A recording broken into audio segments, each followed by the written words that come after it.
This episode of Primal Space is supported by CuriosityStream. Watch thousands of documentaries for free by visiting curiositystream.com/primalspace. In 2024, SpaceX aims to send the first humans on a 6-month trip to Mars. This journey will be the very beginning of Elon Musk's goal to make life a multiplanetary species.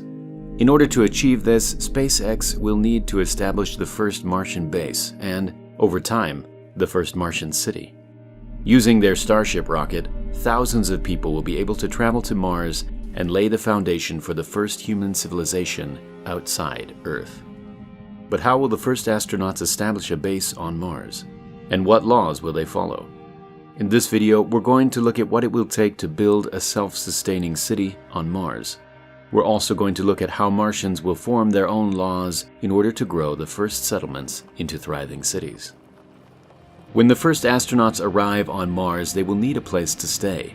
Since the Martian surface is exposed to much more radiation than Earth, the first Martian habitats will most likely be built underground.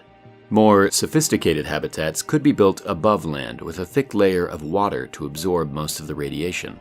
However, transporting the enormous amounts of water and materials needed to build these habitats would be extremely expensive.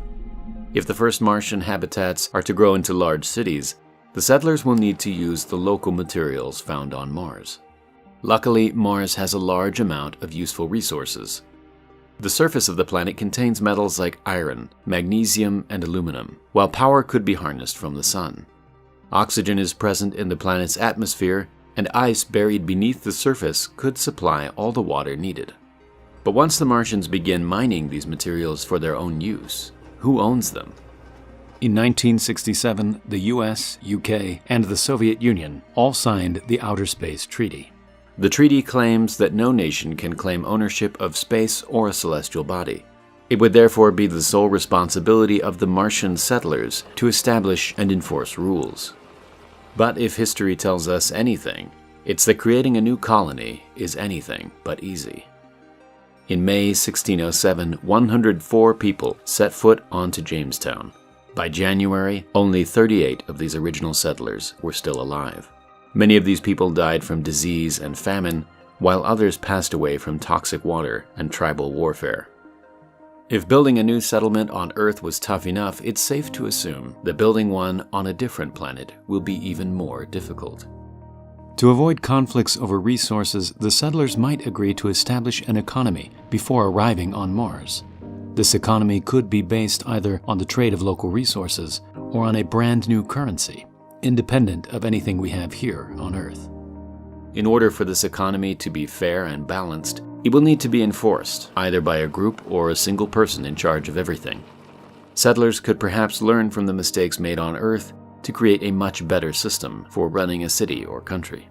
I think most likely the form of government on Mars would be a direct democracy. Not representative, so it would be people voting directly on issues. Like the potential for corruption is substantially diminished in a direct versus a representative democracy. It should probably be easier to remove a law than create one. And my recommendation would be like something like, let's say, 60% of people need to vote in a law, but at any point greater than 40% of people can remove it.